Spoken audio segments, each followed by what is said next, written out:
Sa mundong ating ginagalawan, hindi lang mga nilalang ng dilim ang maaaring magdala ng takot.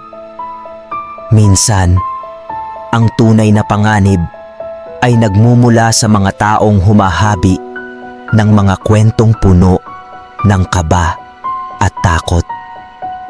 Dito sa Horror Chronicle PH, ihahandog namin ang mga kwento ng suspense kung saan ang bawat hakbang, bawat kanto at bawat anino ay maaaring maging banta sa iyong kaligtasan. Maghanda na, mga ka-chronicles, dahil ang tunay na takot ay madalas nagtatago sa mga taong nakapaligid sa atin.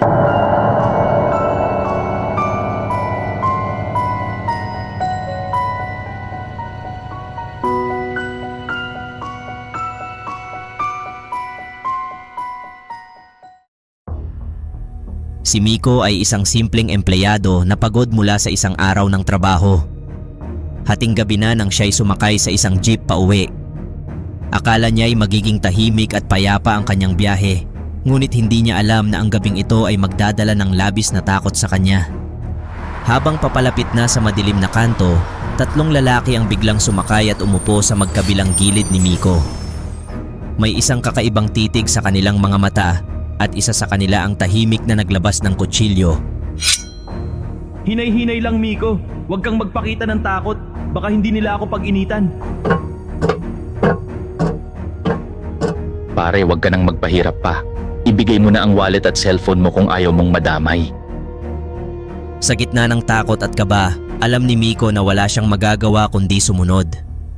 Ramdam niya ang lamig ng hawak ng hold-a-pair sa kanyang braso habang ang kutsilyo ay bahagyang nakatutok sa kanya. Sige, eto na po. Hindi inaasahan ng mga hold-a-pair ang biglang pagliko ng jeep sa isang mas madilim na kalsada. Dahan-dahang bumagal ang sasakyan, tila nawalan ng lakas ang makina. Tandaan mo to, di kami natatakot. Bilisan mo nga ang takbo, Manong. Hindi kayo makakalayo dito. Hindi na kayo makakatakas. Nang tuluyang huminto ang jeep, biglang tumindig ang kaba sa mga hold-a-pair. Nakaramdam sila ng malamig na hangin na tila bumalot sa paligid. Ang lugar na kanilang kinalalagyan ay napapalibutan ng kadiliman. Walang bahay, walang ilaw, walang tao. Anong lugar to? Bakit tayo tumigil dito? Sabi ko na sa inyo, hindi kayo makakatakas. Habang abala ang mga hold-a-pair sa pagtingin sa paligid, sinamantala ni Miko ang pagkakataon. Dahan-dahan siyang umatras, hawak ang kanyang paghinga at tumalon palabas ng jeep. Kailangan kong makalayo. Kailangan kong makaligtas. Habang tumatakbo si Miko, naririnig niya ang sigaw ng mga hold-a-pair na nagmamadaling habulin siya. Pero kahit takot na takot, patuloy siyang tumakbo. Pilit nilalampasan ang bawat kanto para makalayo. Tulong! May humahabol sa akin! Sa wakas, nakaligtas si Miko sa bingit ng kapahamakan. Ang tatlong hold-a-pair ay mabilis na tumakas sa kadiliman ng gabi. Ngunit ang gabing iyon ay mananatiling alaala ng takot at ligalig para kay Miko. Para kay Miko, ang gabing iyon ay nag-iwan ng leksyon na hindi lahat ng biyahe ay ligtas at ang bawat kanto ay may panganib na nakatago sa dilim.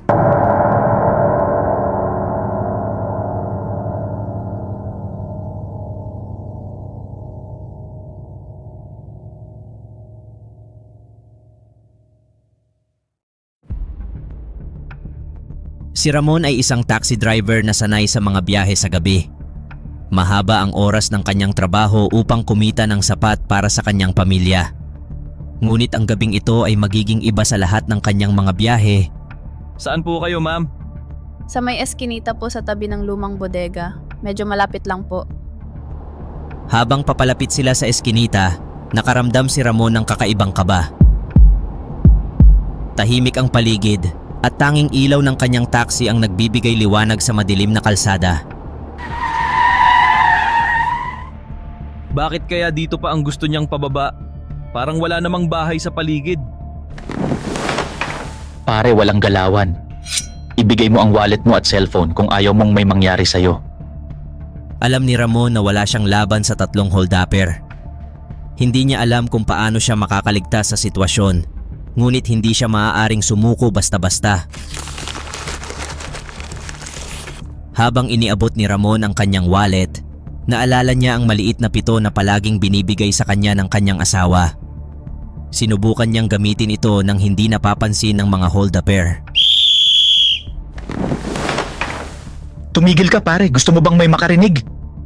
Nang makarinig ng mga yabag at makita ang ilaw ng flashlight mula sa malapit na gwardiya, mabilis na nagtakbuhan ang mga holdupper palayo.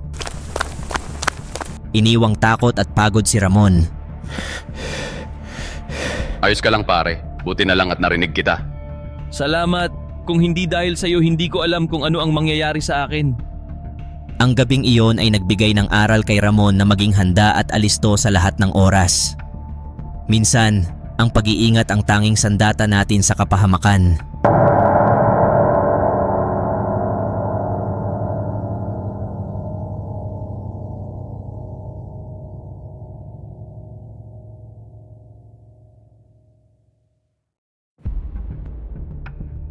Si Ben, isang batang gwardiya, ay pauwi mula sa trabaho.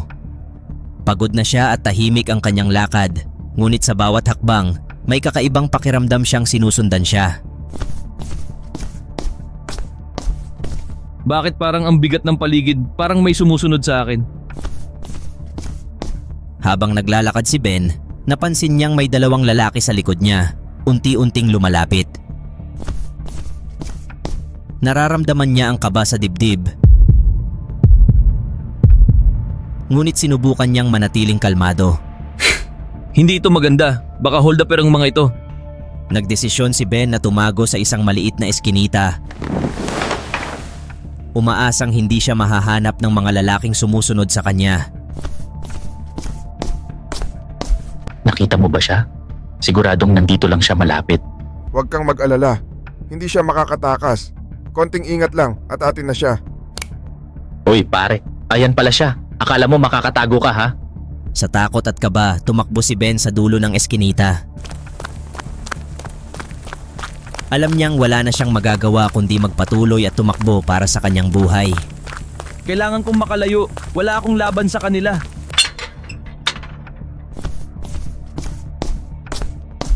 Huwag mong takbuhan! Walang magagawa yan! Sa kanyang takot, nagpatuloy si Ben sa kanyang pagtakbo. Umaasang mahahanap niya ang kaligtasan sa dulo ng kanyang pagtakas. Sa wakas, nakakita si Ben ng kaligtasan nang makalabas siya sa mas mataong kalsada. Alam ng mga holdupper na hindi na nila kayang ipagpatuloy ang kanilang plano. Salamat sa Diyos. Akala ko hindi na ako makakaligtas. Ang gabing iyon ay hindi makakalimutan ni Ben. Sa bawat hakbang pauwi, isang leksyon ang tumatak sa kanya.